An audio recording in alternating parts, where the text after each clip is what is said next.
how, and I know this is probably a loaded question, but how do they actually trace their lineage back to the Hebrew race? Because some people may ask and think, okay, I didn't know that Hebrews were black. I didn't know the Jewish people were black or whatever. So how exactly do they somehow get back there? I mean, I've heard about the lost tribes of Israel and the transatlantic, slave trade and whatnot. So can you maybe speak a little bit about how do they lay claim to the fact that they are God's chosen people? Or we, really, I guess I'm black. Yeah. Absolutely. I would say that one of the ways is, of course, the 400-year slavery deal that they would say is what we experience in America is a re-up of what happened in Egypt to the Jews, the Hebrews, back in the day. And then they would go to Deuteronomy 28:60, and I'm reading it out of New American Standard. I know they're having a heart attack now because I'm not using the King James Version, but you're right. That's another story because they believe King James was originally black, which there's proof. There's proof, and we don't just go out there on the highways and byways and say anything out of our mouth, and we can't back it up. And the thing is, with Jake nowadays, anything pertaining to them, they're going to definitely reject us, of course, because it's not coming out of the mouth of the so-called white man. Our people are head over heels for this this plantation Christianity, which, these institutions, the Christian institution, which derives from the Roman Catholic Church, are nothing but institutions to pretty much put our people to sleep and have been doing so for hundreds of years. All right, so Salaki, I want to start off by giving all praises and glory and honor to Yahweh, Bahashem, Yahushai, Bahashem, Rakakodash, a double honor to the apostles, elders at Great Millstone, salutations to you, Akim, that's out there doing the work of truth and sincerity. All right, so here we go. Another group of Christians that think they can foil, will come up against the doctrine, basically. You can tell by his arrogance that he believes that he knows, the Hebrew Israelite movement, which is not a movement. He thinks he knows us, in the inside out, And this guy, you coming up against the truth, there's no, how can I say? It's not by coincidence that we can look inside the scriptures and see ourselves. Okay. But his argument would be that, oh, well, there's other nations that can, that went through the curses and, and suffered from the curses. Yeah. But that doesn't make our stance more insignificant than anybody else's. And if they went through the curses, obviously, the scriptures say that Israel has been scattered throughout the four corners of the earth.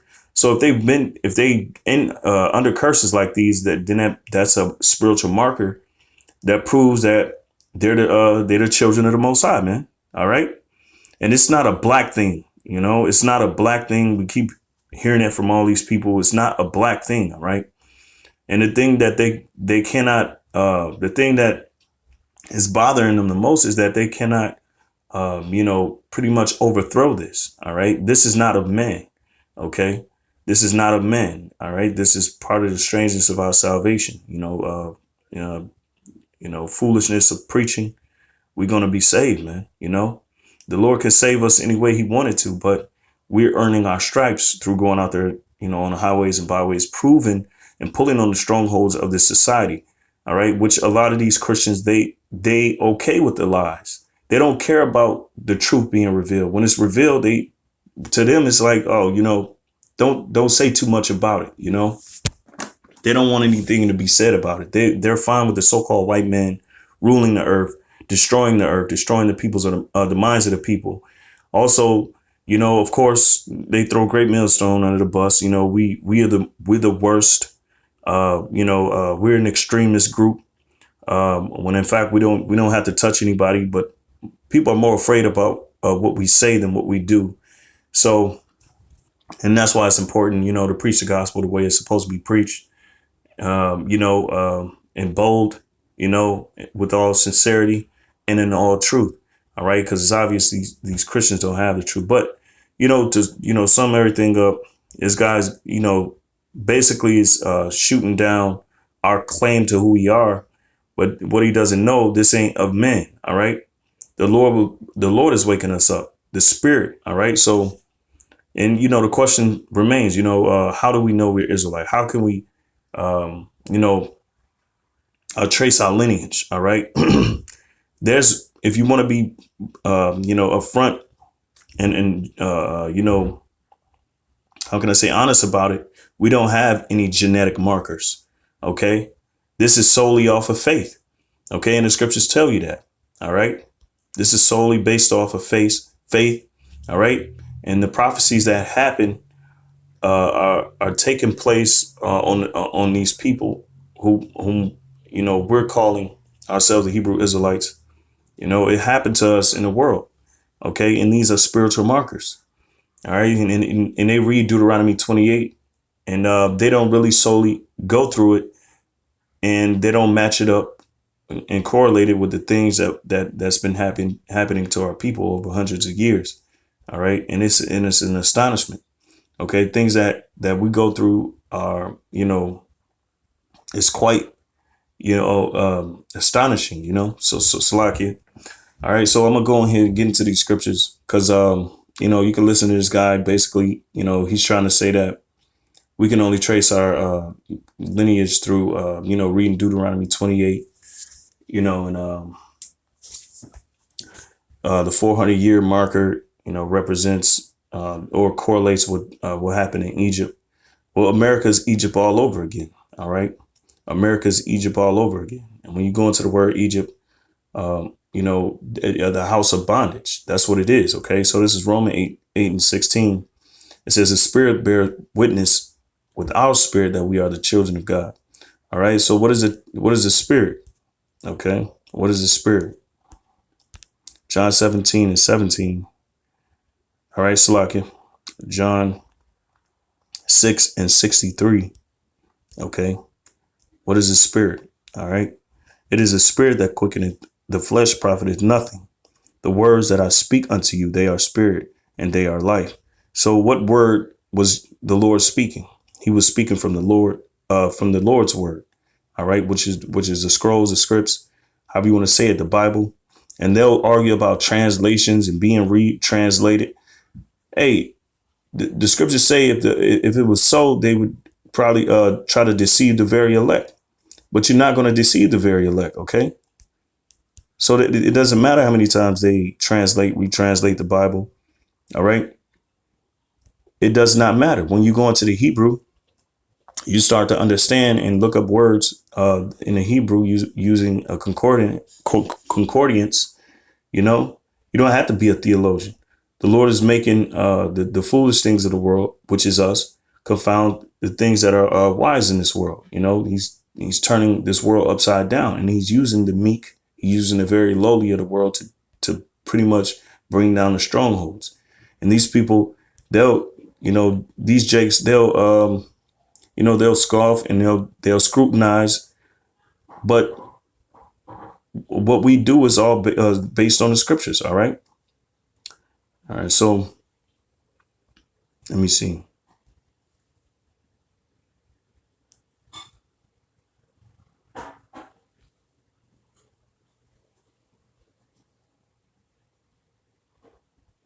Yeah, so the scriptures talk about basically, them deceiving the very elect. If it were so, they would deceive the very elect. So let me go ahead and search for that really quick. So it's locking.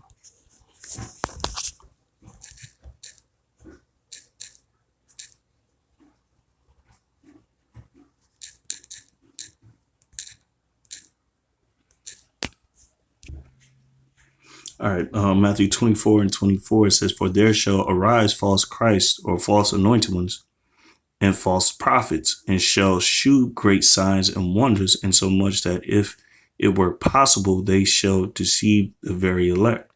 Now, they can definitely try to use this against us doing what we're doing now, but we're coming from the scriptures, and we haven't been deceiving, the church, like the church has. All right. $1 million mega churches, $1 billion incomes annually, you know? So we haven't been doing that, okay? We don't take any money. We don't take any bribes. We just teach the word. So it's simple to see who's, the ones that's being the deceivers, all right? It says, and shall shew great signs and wonders, insomuch that if it were possible, they shall deceive the very elect. All right, so the elect are not going to be deceived, all right? Okay, because there's an elect of men that's going to be, hearken on to the Lord. And the rest of everybody else, they're just going to, continue on in darkness, man. All right. Isaiah 10 and 20, it says, and it shall come to pass in that day that the remnant of Israel and such as are escaped of the house of Jacob shall no more again stay upon him that smote them, but shall stay upon the Lord, the Holy One of Israel, in truth. Now, who are the only ones on the planet Earth that are pretty much trapped in a system where it's depriving them of their basic necessities, And this guy, you can tell these guys, they're probably successful in the world. They think they speak for the rest of our people and they don't. Just because you have a little success doesn't mean the rest of our people have it, And that's the problem with these leaders and these people that's theologians and go to school and that they are part of politics. They seem to forget Israel as a whole, but the elect, the men of the Lord don't forget, We look at this thing as as far as we look at it as a nation thing, and these individuals, they think about themselves and the success that they received in the world, and they think that the Most High is with them, and they're not, man, because this word is made to fish the elect. Is what is made to wake the elect up, and when you go into Deuteronomy, you read the curses, you start to see yourselves, you see those spiritual markers. Okay. You see the spiritual markers, you see what ties you into the scriptures. And now you can start to use the instructions within the scriptures, the wisdom within the scriptures to turn or to repent, to turn your life around. All right. But these guys, they want to scoff at it. They want to say, we're Satan, we're the devil, because we hate white people. No, we hate Edomites. All right. We hate the sons of the wicked, and nobody's paying attention to what's going on because they're so caught up in this love and so caught up in the love of the world, getting along to go along. But the scriptures say what? Though hand be joined in hand, the wicked shall not go unpunished. And these people are holding hands with the wicked. All right. Why? Because they're okay with this Western civilization. All right. You can't understand the scriptures through Western civilization lenses, man. It says, shall no more again stay upon him that smote them, but shall stay upon the Lord and the Holy One of Israel in truth. All right. So who has smoten the children of Israel in these times? Esau, Edom, the so-called white man. All right. The remnant shall return, even the remnant of Jacob, unto the mighty power. So it's a lot of Israelite camps out here, but it's going to be a very small remnant that return to the Lord. All right. And not stay upon them that smote them. All right. Because the scripture says they should no more again stay upon those that smote them. Okay. All right. So going back to, how do we know? How do we know? It's pretty simple, bro. It's the word. That's how we know. And then a lot of people don't believe in the scriptures. All right. A lot of people don't believe. They believe in God. They don't believe in God. They know, they hope it's a God, 5 and 20. In fact, I think it's 8 and 20. All right. This is Isaiah 8 and 20. It says, to the law and to the testimony, if they speak not according to this word, it is because there is no light in them. And you catch these Christians they speak out of their own heart. Okay. Which this man is doing, and he'll read scriptures and try to, make his claim, but there's no private interpretation, there's no private interpretation of the scriptures. All right. This is Isaiah 44 and 1. It says, "Yet now hear, O Jacob, my servant, and Israel, whom I have chosen. Thus said the Lord that made thee and formed thee from the womb, which will help thee. Fear not, O Jacob, my servant, and thou Jeshurun, whom I have chosen." All right.